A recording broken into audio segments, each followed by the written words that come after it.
A partir de este momento, usted será testigo de un interesante debate sobre un tema político de interés general. Cara a cara está en el aire. Si el gobierno extraditó a sus paramilitares, que eran sus amigos, con mayor razón pudiera hacerlo con nosotros que hemos sido sus contradictores. Y para inventar cualquier excusa se da. Recuerde, Simón Trinidad, que era un vocero de paz de las FARC, fue secuestrado en el Ecuador, luego extraditado a los Estados Unidos. En 3 juicios, él venció a esas cortes demostrando que era falso que él hubiese narcotraficado en Colombia, pero con esa causa lo enviaron cuando la razón era la retaliación por su voluntad política. ¿Y usted sí cree que a nosotros nos van a pedir por rebelión? Nos van a inventar cualquier delito para extraditarnos y aquí también nos pueden inventar cualquier delito para extraditarnos. Hay que hacer un acuerdo en el sentido de que nosotros de ninguna manera podemos ser extraditados. ¿Esto se lo han expresado ustedes al gobierno en la mesa? ¿Les han dicho? Lo hemos dicho públicamente. No, miedo no, porque nosotros no tenemos miedo, tenemos desconfianza. Bienvenido a este su programa Cara a Cara, espacio donde siempre presentamos temas de interés general. Hoy vamos a hablar sobre la vida de una persona excepcional que ha dado gran parte de su vida a la mejoría de su pueblo y a la mejoría de los pueblos del mundo. Y es un caso muy especial porque uno ha oído hablar de que, por ejemplo, Hannes Hermann escribió un trabajo sobre el fiero Lalane. ¿Y quién era Heberto Lalane José, el dominicano? Bueno, aquel que se fue con Camaño y vino de Cuba, la guerrilla, y bueno, ya ustedes saben la suerte que tuvo. Pero yo siempre he dicho que al criollo Lalane, había que hacer un monumento, porque ¿cómo es posible que él, que fue guerrillero, tenía nada más un brazo y en el otro brazo le faltaban 3 dedos y le faltaba un ojo? Entonces, alguien que se arriesga así porque quiere un cambio para su país es digno de que se le haga un monumento, un gran monumento. Entonces, en algo parecido, uno que ha leído algo sobre la historia de las guerrillas y en las grandes conflagraciones, uno jamás oyó hablar de un combatiente ciego. Una persona que está en las lomas de su país con un fusil Arietre y con un gran grupo de compañeros suyos que lo siguen, y él sigue también a los otros compañeros, y no ve, o sea, no tiene una cualidad tan necesaria, tan determinante como, no solamente para uno subsistir como un guerrillero, sino para una gente común y corriente, poder trasladarse, poder defenderse, poder agredir. Y ese guerrillero se ha convertido en un ícono en la historia de la guerrilla de estos tiempos. Si uno se pone a hojear desde Sun Yat-sen para acá, hasta los grandes teóricos de las grandes guerras, incluyendo a Mao Zedong, uno no recuerda un guerrillero ciego, no vidente, y uno se pone a pensar, ¿cómo es posible? Sí, es posible, y no solamente se queda ahí, porque el Jesús Santrich, que es el guerrillero a que me refiero, estaba en el grupo, en el reducido grupo que llevó a cabo las conversaciones de diálogo, tanto en La Habana como en la propia Colombia, su país, para que se llegara a un acuerdo con relación al término. Ellos dicen que era el término de la guerra. No, la guerra está siempre. Cuando no la hay de una forma, la hay de otra, porque hay hasta guerra económica y hay guerra de tipos sociales que no tienen necesariamente que ser con armas, como le admite el propio Santrich a una periodista que lo entrevistó. Ya él había perdido la visión, Y ella le dijo que cómo es posible un guerrillero ciego. Y yo, bueno, es que en una parte de la vida uno ve y uno puede usar las armas para defender o para atacarse. Pero cuando uno pierde la visión, uno puede entonces hacer la guerra de otra manera, con el pensamiento. Entonces, hoy nosotros vamos a hablar buen rato con una persona que yo siempre distingo por muchísimos elementos y luchadores sociales que ha tenido este país, por encima de casi la totalidad de todos ellos. Porque hablar de Narciso Izaconde, en mi particular opinión, es el izquierdista favorito, no solamente de quien os dirige la palabra, sino de muchísima gente que lo ha seguido de una u otra forma, incluyendo a cientos, yo diría que miles de muchachos, de estudiantes universitarios de muy escasos recursos, que no podían ni siquiera pagar la UAS, que es mucho que decir. Y él, con sus relaciones de aquellos tiempos hasta recientes, lo envió a graduarse en las mejores universidades del mundo. Óigase bien, y muy preparado. Y entre ese grande grupo de estudiantes, de universitarios, por ejemplo, lo hubo que llegaron a ser hasta rector universitario, economista, médico, ingeniero, geólogo, lo había de todo, hasta periodista. Y como para muestra basta un botón, Orlando Martínez Joley, su gran amigo del alma, también pasó por la mano y abrevió la sabiduría de Narciso y logró ese respaldo como para hacerse una carrera. Y mire qué carrera brillante, que él también es, en mi opinión, el número uno de los periodistas que ha parido este país, porque él elevó el más alto peldaño de la dignidad, de lo ético, de lo moral y de lo militante además. Con Narciso Izaconde, nosotros vamos a hablar buen rato, con todas las calidades que él tiene, con relación a esa Jesús tan triste, el gran guerrillero no vidente, que ahora los norteamericanos, en convivencia precisamente con el gobierno colombiano, tratan de hacerle la vida imposible. Y ya después de firmados todos esos acuerdos que les he referido, y ellos en libertad, vienen ahora y le hacen una infame acusación que lo tiene a él inclusive en una situación de huelga de hambre, con su salud a riesgo y la protesta mundial que demandan una reconsideración de ese tipo de cosas. Con el Narciso y con ustedes nosotros vemos pues luego el siguiente mensaje. ¿Esta cuenta no fue dividida? ¿Pero hay algún cajero por aquí? Señores, yo pago y hacemos un serrucho.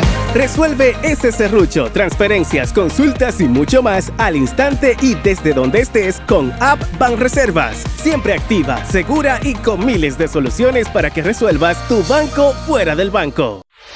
El Ministerio de Industria, Comercio y MIPYMES, como parte integral del proyecto República Digital, pone en funcionamiento su ventanilla virtual de servicios online, en donde encontrarás 32 servicios en línea en el área de MIPYMES, hidrocarburos y almacenes generales de depósito.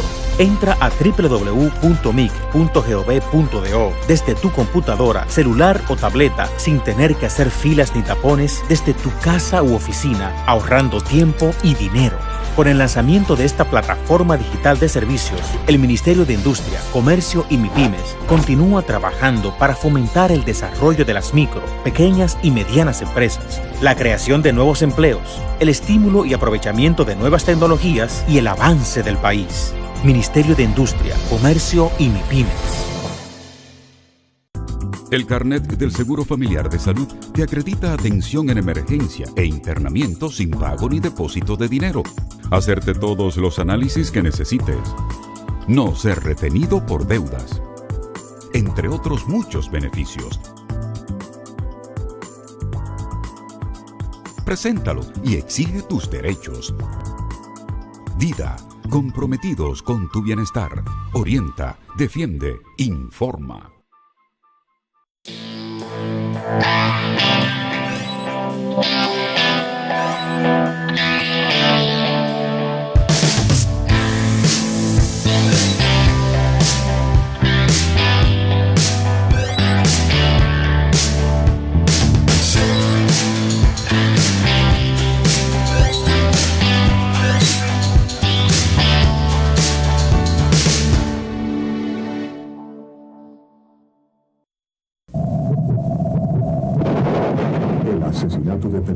Díaz le arrebata a usted el derecho a la información. La indiferencia es cómplice de la impunidad. Para que la impunidad no vuelva a ser noticia, participe de una campaña internacional. Entre a impunidad.com. No más impunidad. Sociedad Interamericana de Prensa. Cuando te traslades desde y hacia tu trabajo, hazlo con precaución. Así evitas accidentes en trayecto. En la ARL trabajamos por tu seguridad. Administradora de Riesgos Laborales. Prevé, protégete, reporta. ¿La conoces? Primero lo planearon todo.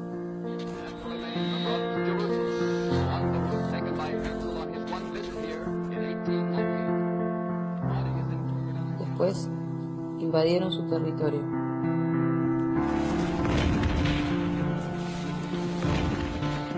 Quisieron borrar su historia, como si nunca hubiese existido.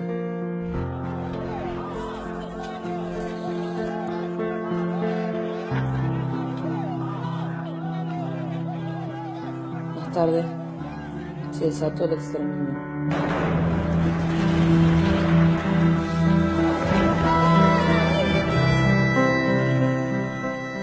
Los acusaron de terroristas.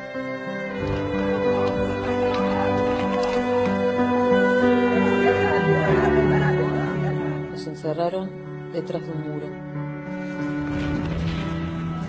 Y mataron a sus hombres, mujeres y niños.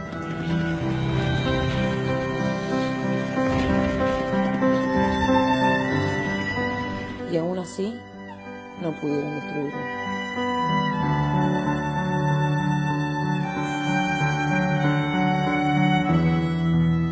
¿La conoces? Se llama Palestina. Y ya casi no queda nada de ella.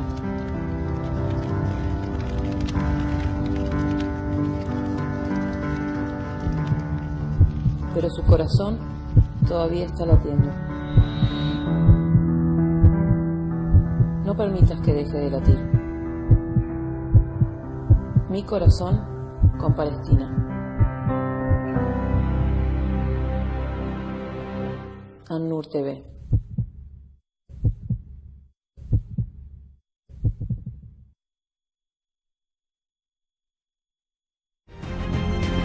El Banco Agrícola está dando pasos firmes, avanzando hacia un cambio verdadero, transformando la manera de ver el campo, llevando el banco hasta los agricultores para convertir el sector agrícola en una gran fuerza productiva. Con soporte, financiamiento y novedosos servicios. Hoy nos renovamos por dentro y por fuera, reafirmando nuestro compromiso de ser más que un banco, un aliado. Bagrícola, ahora con nueva imagen.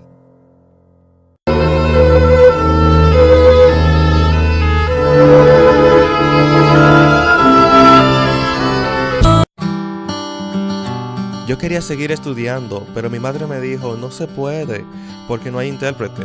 Y yo me sentía frustrado. Seguimos buscando y encontramos esta escuela, gracias a Dios.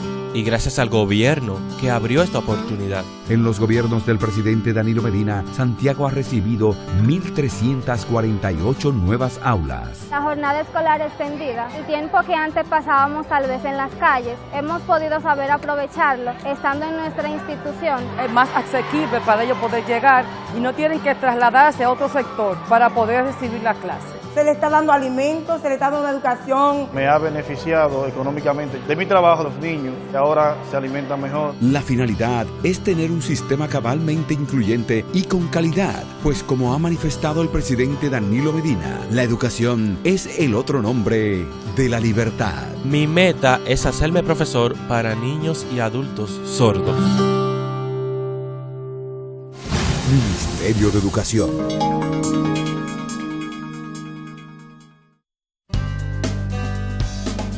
Hoy es la oportunidad de estar con los que quiero. Hoy doy un paso hacia mis metas. Hoy apoyo a los demás. Hoy se toman grandes decisiones. Hoy está en tus manos. Tu mundo empieza hoy. Y bien, arrancamos este programa cara a cara de hoy con una muy dileta presencia de mi izquierdista favorito. Por tus palabras introductorias, ¿no? No, es que han sido muy merecidas. Uno no puede decir de lo que hemos dicho de ti con relación a muchísima gente. Cierto, pero ha sido también el resultado de un esfuerzo colectivo, donde hubo muchas voluntades, mucha gente buena que contribuyó a todo eso. Sí. Aquí y en los países del este, en los países socialistas, porque todo ese proceso de los becarios que tú hacías referencia fue un proceso muy intenso, de muchos años, muchas relaciones en los ministerios de educación, en las universidades. A mí me tocó parte de esas gestiones, sobre todo las directas allá. Sí. Aquí habían equipos de selección de las solicitudes, pues tenían que reunir determinadas condiciones de nota, de todo esto. Sí. Y bueno, y gracias además por todos los elogios respecto al tema de la trayectoria. Ya, hubo un caso, Narso, que a uno le llenó hasta de sorpresa, que de un solo golpe tú enviaste 100 y pico de muchachos a todos esos países, se fueron juntos, incluyendo a Miguel, un alumno de nosotros, en el liceo de Universidad de Otto. Los últimos grupos eran grupos numerosos, de decenas y de más de un centenar en algunos casos. En algunos casos. Y eso, sobre todo en la Unión Soviética, había también las becas en los países de Europa Oriental, ¿no? En Bulgaria, Rumanía, en Hungría, los becarios en Cuba, ¿no? Sí, hay 3 casos que nosotros en mi querida Villajuana del Alma tenemos como agradecimiento y como experiencia. Por ejemplo, el gran emérito catedrático universitario César Pérez, tu gran amigo, debe la profesión de él, te la debe a ti. Pero César no estudió en los países del este, sino fue después de una estancia que tuvo en Rumanía y en algunos países, y en París. Hizo los estudios en Italia. Ya, sí, yo donde sé. militó en el Partido Comunista Italiano. Oh, Rideberchi. Y 2 hermanos, apellido Ortiz, una hembra y un varón que vive en la Francisco Villepesa, casi esquina Moca. Él deja, igualito que tú, deja la universidad en el 5º año, pero de ingeniería civil. Tú la dejaste en el 5º año de medicina. Para dedicarte a esta carrera tan brillante, tan bonita, que se te agradece tanto. Y su hermana se fueron allá también un viaje de eso tuyo y sacaron las mejores notas en la universidad y le pidieron a los 2 que se quedaran dando clases. Tan buenas notas sacaron que le pidieron que se quedaran allá como profesores. Él no quiso, pero ella se quedó hasta el sol de hoy. Sí. Hablamos de un caso brillante, humano, excepcional, muy interesante, prácticamente hasta el momento irrepetible, porque desde Atila y los Hunos, viniendo hasta los bárbaros de estos tiempos, no ha habido un combatiente ciego. Tú tienes y has tenido muy buenas relaciones con la FARC y con ese guerrillero Santrich. ¿Qué tú no puedes decir de él? Bueno, debo decirte que todo el que conoció a Santrich, a Jesús Santrich, quedó prendado de su afecto y de su humanidad, porque es un tipo con un carisma muy especial y una bondad esencial, podemos decir. Fue de los primeros dirigentes de la FARC que yo conocí en una de las visitas a uno de los frentes, y luego en reiteradas ocasiones.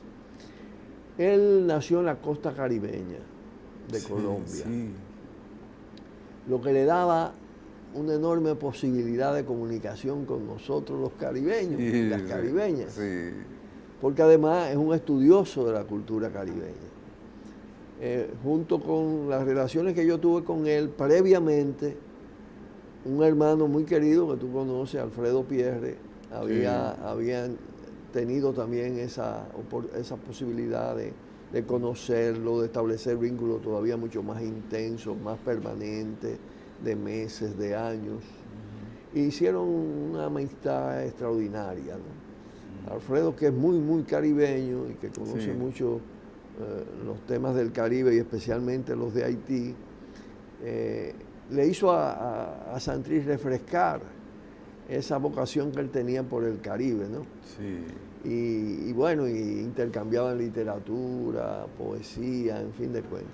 Santrich nació en el año 66, o sea, es relativamente joven, tiene 44 años. Él, en el momento que yo lo conocí, ya era miembro del Estado Mayor de la FARC. Uno de los comandantes más talentosos que yo he conocido, ¿no? Porque aparte de poeta, es pintor. Pinta muy bien. Es músico. Toca una flauta, Flauta wow. y saxofón. Sí. Y saxofón. Y tiene composiciones, muchos vallenatos, ¿no? Muchas de las canciones de la FARC.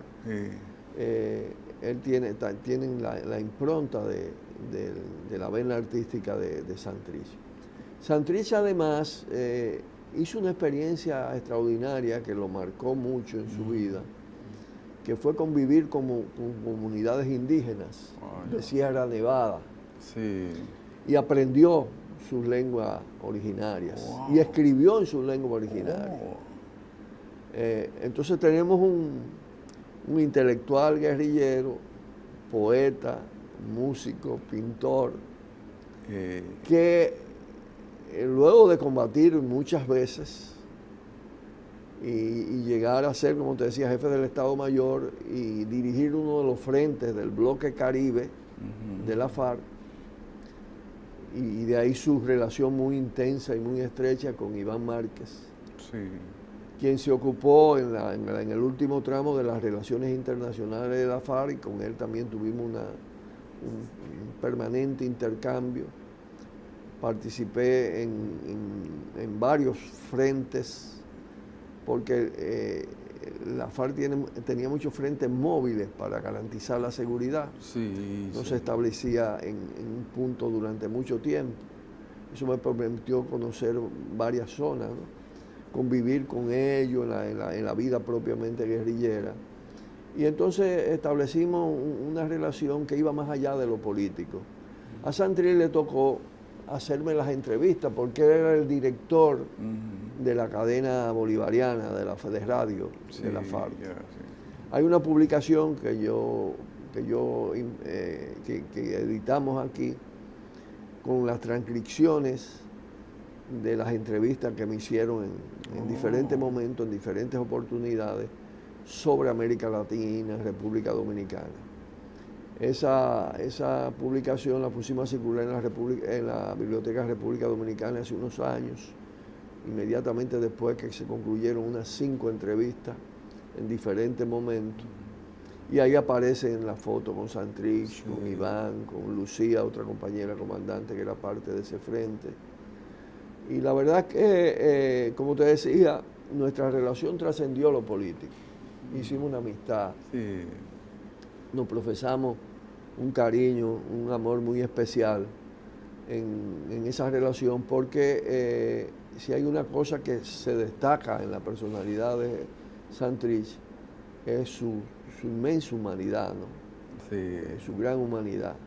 Un hombre sumamente afectuoso, sumamente cariñoso, siempre preocupado por conocer más. Cuando uno se encontraba con él, la lluvia de preguntas, ¿no? Sobre el país, sobre la experiencia, sobre la historia. Lógicamente yo le llevo un buen número de años, ¿no? Y todo lo que pasó en aquel periodo en que él era niño, adolescente, pues le interesaba en las relaciones con los cubanos, en las relaciones en el movimiento comunista internacional.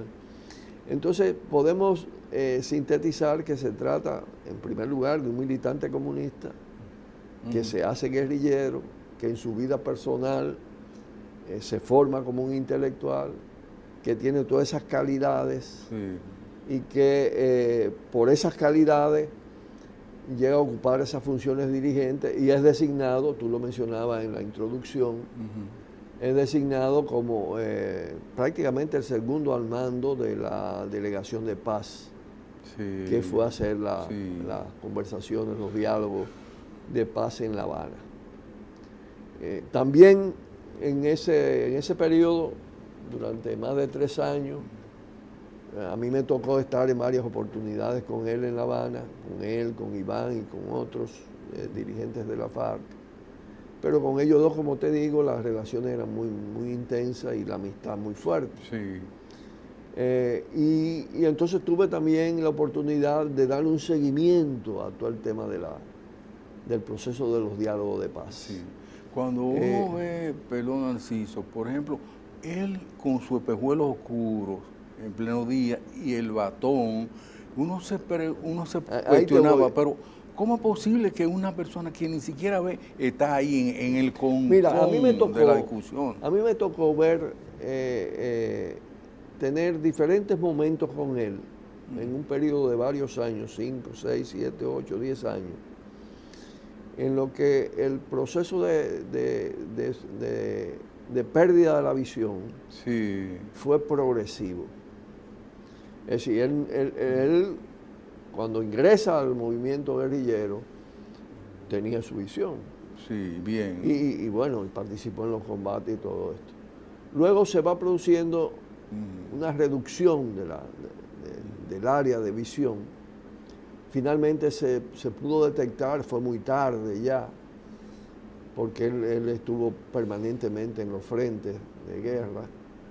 Y fue muy tarde y fue en una ocasión, a raíz de los diálogos que ellos tuvieron con el presidente Chávez, que en una determinada oportunidad, con mucha discreción, lo llevaron a La Habana para hacerle una evaluación. Ya el campo de visión estaba bastante reducido. Yo recuerdo que en algunas oportunidades le dejaba los lentes, esos que uno compra, porque eso era lo que le servían un tanto, no recetados, sino con grados. Él me daba los grados, yo lo compraba, se lo llevaba, para poder leer. Pero como fue progresiva, también él fue haciendo un enorme esfuerzo por manejar la tendencia a la ceguera. Y no hablaba de eso, él no hablaba de eso. Tú dialogabas con él y no pensaba que él tenía el problema que tenía. Porque desarrolló unas habilidades extraordinarias. Cuando conservaba algo de visión, buscaba la manera de leer, enfocando letra por letra. Igual conocía el terreno. Él usaba como bastón un palo. Palo de la selva, lo usaba como bastón. A él le tocó no solo ser parte del frente principal, podemos decir, del bloque Caribe, donde estaba Iván Márquez comandando, sino que él dirigía otro frente muy distante. Muchas veces cuando yo llegaba al frente, me decían, ya Santrich viene para acá. Y eso implicaba caminatas de kilómetros y kilómetros en el borde del filo de una cordillera muy alta, muy escabrosa, además. Y él hacía esa caminata como si fuera una persona totalmente normal. Ya cuando pierde totalmente la visión, va adquiriendo muchas habilidades con apoyos adicionales de la técnica moderna. Él manejaba muy bien todo el tema de las computadoras antes de perder la visión, todo esto. Y además, como la FARC era una guerrilla con una alta tecnología, con parábolas, con computadoras, en fin, él se preocupó por buscar los elementos técnicos adicionales que le permitieran primero leer y luego también escribir dictando. Porque tú sabes que hay programas de computadora donde tú hace el discurso sí. y va saliendo Sí, el texto. sí. Y él continuó escribiendo. Mira, este es un libro escrito en la guerrilla. Sí. Versos insurgentes se llama. Esa portada es de Alfredo Pierre, ese diseño. Wow. Y la diagramación. Es un libro de poemas. De 300 páginas casi. Sí, un libro tiene 240 páginas aproximadamente. De poemas escritos por él. Poemas escritos por él. Y además, ¿qué poeta? Sí. Es un poeta de mucha calidad, Mira estos versos. ¿No? Ya. He venido de un no sé dónde, del rincón vigente de los rebeldes, transitando la vida con el ansia eterna de atrapar el tiempo en su carrera. Me alienta la esperanza de alcanzar con los humildes el futuro fruto del fusil y los sueños, y en el sopor de mis cansancios y mis deseos, reflexiono un instante y manifiesto. Que sé que pienso porque existo, que sé que lucho porque creo, y que creo en lo que sueño, y que es mi sueño el mejor mañana, pero cabilo sin prisa y me sorprende que es dicha certeza y más lo que colma mi esperanza en el todo pleno de las ilusiones que tejen mis pensamientos. Existe tú como tierna concreción de mi presente, compañero fiel de mi destino. Wow. Todos son de esa calidad. Todo, tú lo puedes abrir el libro de donde sea. Sí. ¿No? Él en una ocasión... La prosa de él es una prosa formidable. Y bueno, ya en La Habana, donde los hospedaban, donde se hospedaba, que eran en el Laguito, en las casas del Laguito, él tenía un dominio total del escenario y ya no veía absolutamente nada. Y participó en todos los diálogos. Sí. Y era uno de los más beligerantes en los debates. Porque es, aparte de todo, un gran pensador político. Por eso, un talento. Y te debo decir que él aspiró a otro acuerdo. Esto hay que decirlo. Esto hay que decirlo porque hay algo que tiene que ver con esto en el presente. Él aspiró a otro acuerdo. Es decir, él y Iván Márquez estuvieron al frente de los acuerdos, cubriendo la agenda, que era una agenda muy vasta, de temas sociales, económicos. Y te puedo decir que lograron además organizar equipos de alto calibre técnico-científico para las propuestas. Si tú lees con detenimiento una gran parte de los acuerdos, se puede decir que estaban llenando una agenda nacional importante para una nueva Colombia. Para transformaciones significativas. Ahora, para ello habían unos 4 problemas clave. Las armas no se podían entregar hasta tanto no hubiera toda la garantía de que los acuerdos se cumplían. Y de que el desarme no era unilateral. Es decir, esto tocaba el tema del paramilitarismo. Ya. Es decir, los paramilitares tenían que ser desarmados y desmovilizados. La militarización del Estado y todo el componente de Estado terrorista tenía también que ser desmontado. Vamos a entrar, Narso, a profundidad sobre ese tema que es muy, pero muy importante, porque hay mucha crítica respecto al cumplimiento de los acuerdos por parte del gobierno colombiano. Quiero antes decir que el propio Jesús Santrich en una ocasión declamó un poema que yo no conocía de Vladimir Ilich Lenin, sobre un día de tormenta, creo que es el título del trabajo así. Y él, Jesús Santrich, era hijo de una cantante lírica. Su papá, pintor, escultor y todo eso, profesional universitario también. Santrich terminó la universidad, entonces se va a la guerrilla. Y su hermano, que lo matan en la guerrilla. Su hermano se incorporó a la FARC. Él me contó ese caso. El hermano hizo una misión en la ciudad. Y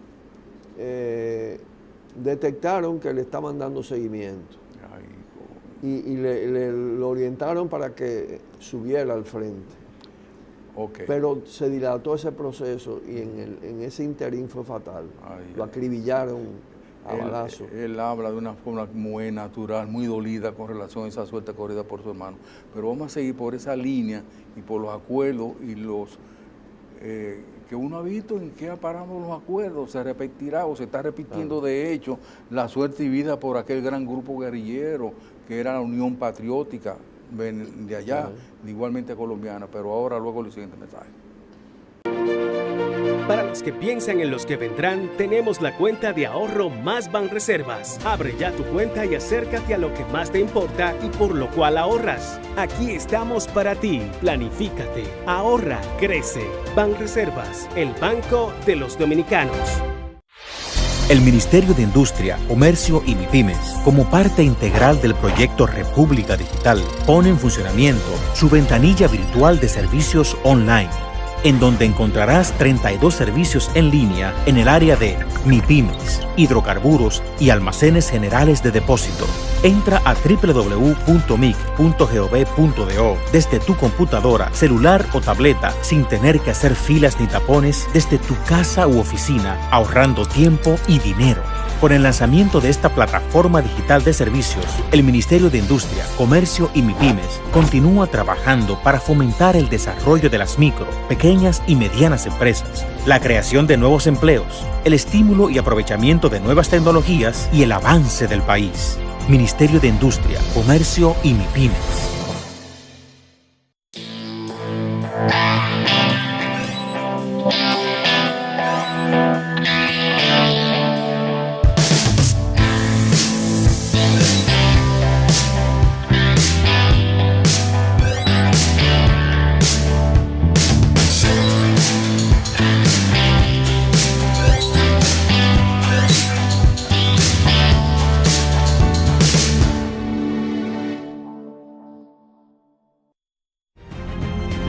El Banco Agrícola está dando pasos firmes, avanzando hacia un cambio verdadero, transformando la manera de ver el campo, llevando el banco hasta los agricultores para convertir el sector agrícola en una gran fuerza productiva.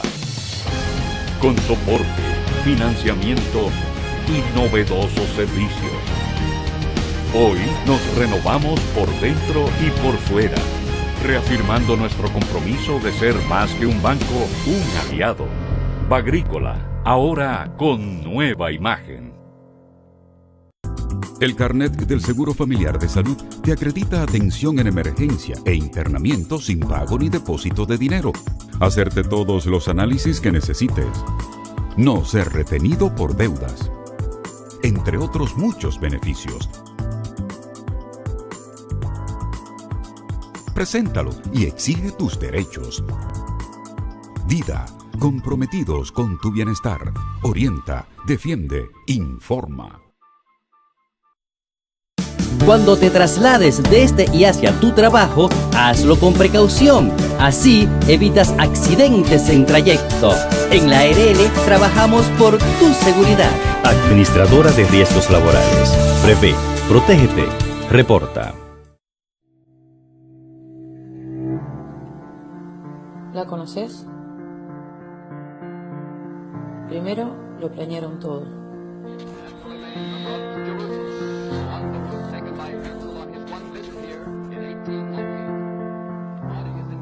Después invadieron su territorio.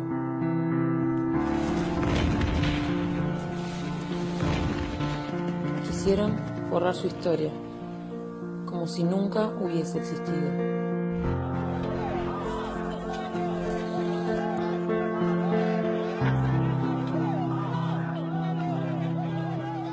Más tarde se desató el exterminio.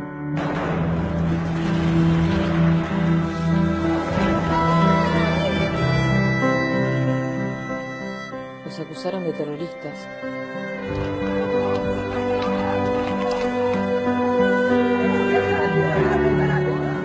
Los encerraron detrás de un muro.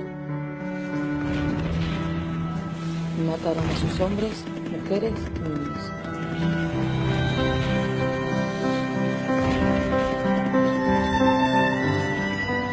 Y aún así, no pudieron destruirlo.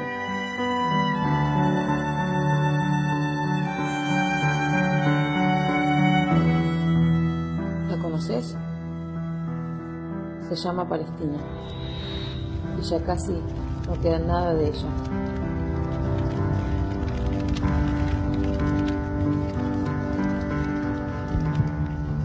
Pero su corazón todavía está latiendo. No permitas que deje de latir. Mi corazón con Palestina. An-Nur TV.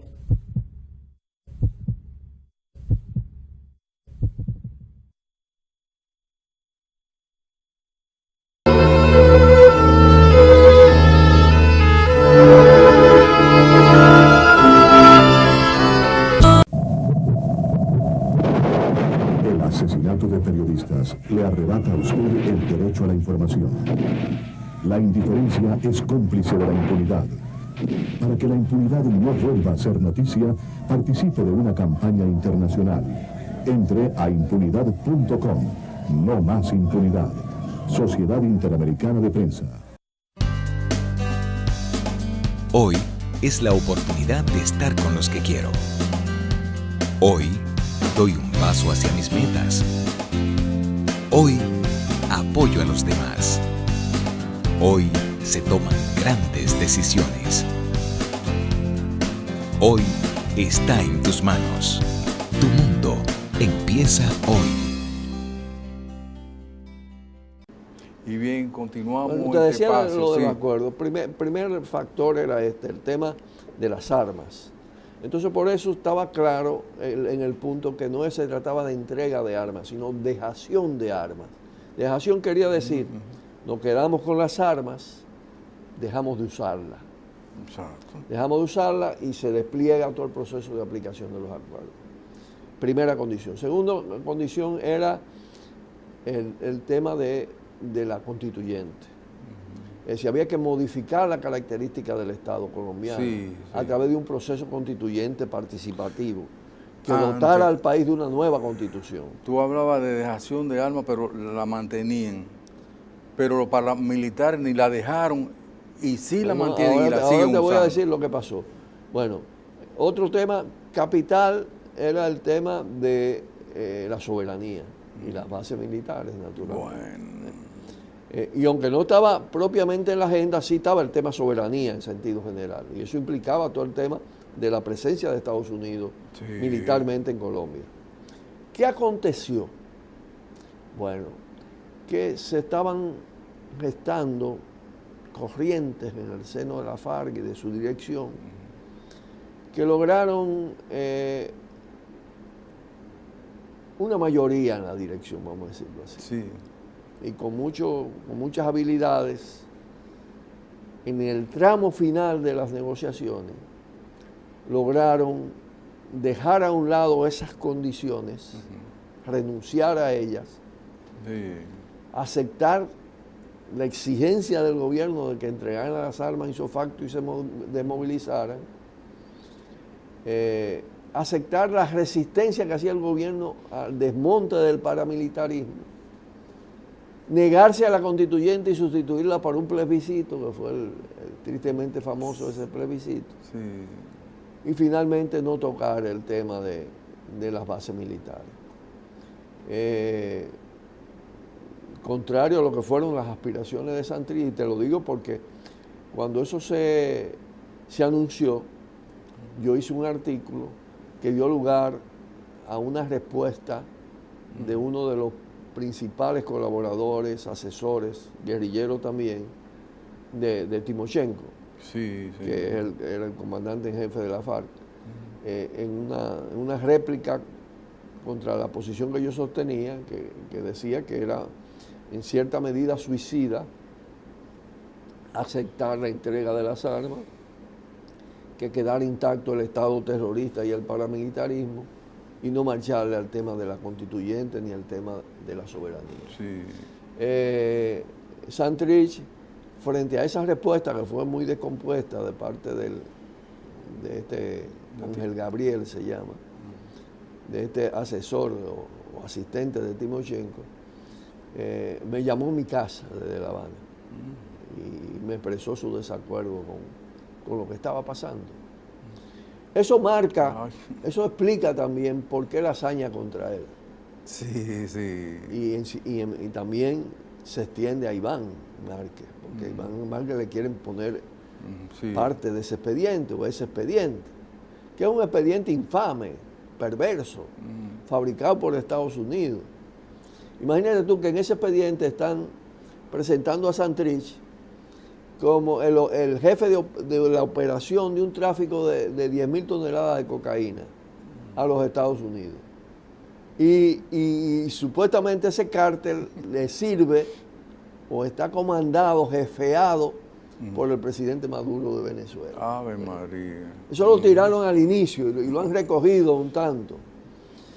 Es decir, como una parte importante de la sociedad, de los movimientos sociales, no cree en esa versión tan burda y se ha desarrollado un proceso de solidaridad con Santrich en el mundo y en Colombia.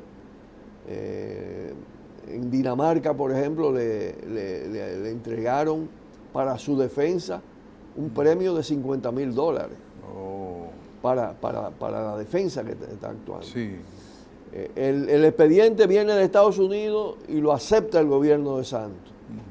Es un expediente de la DEA, auspiciado por Trump, para decirlo así. Y implica extradición.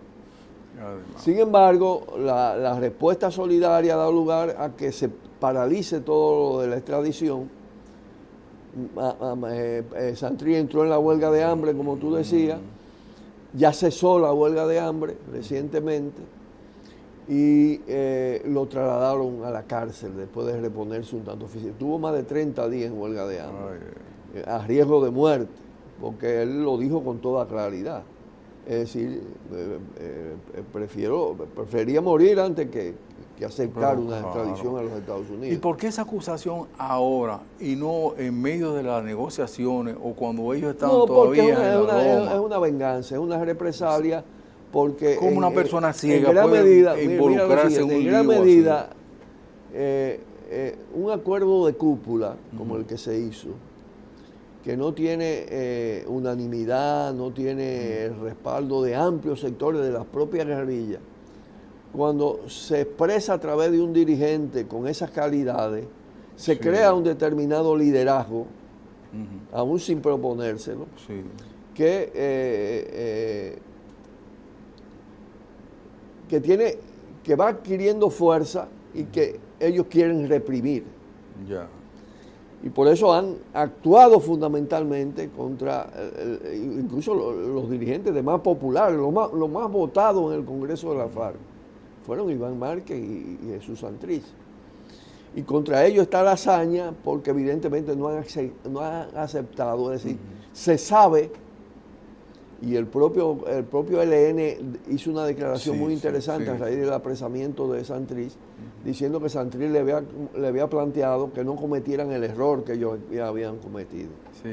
Y como además una parte importante de la fuerza no se desmovilizaron, aunque están un tanto dispersas, a propósito, porque hay una cantidad de guerrilleros y guerrilleras que no aceptaron esas condiciones.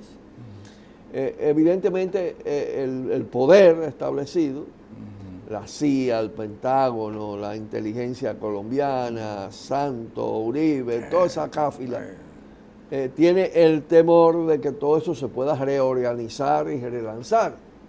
Y entonces están actuando sobre lo que consideran son la cabeza, el liderazgo más fuerte, más intenso, que genera este proceso y ese tipo de contradicciones.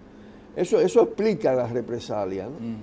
Que además llega a un nivel burdo, porque bueno, la vida de Santrich, sus calidades, sus condiciones son ampliamente conocidas. Entonces, encaquetarle una acusación de ese tipo. Hablábamos de su condición de no vidente, y eso te indica también la crueldad del poder. Porque pretender extraditar a Estados Unidos a una cárcel de alta seguridad a una persona que ha perdido la visión, es una cosa muy cruel,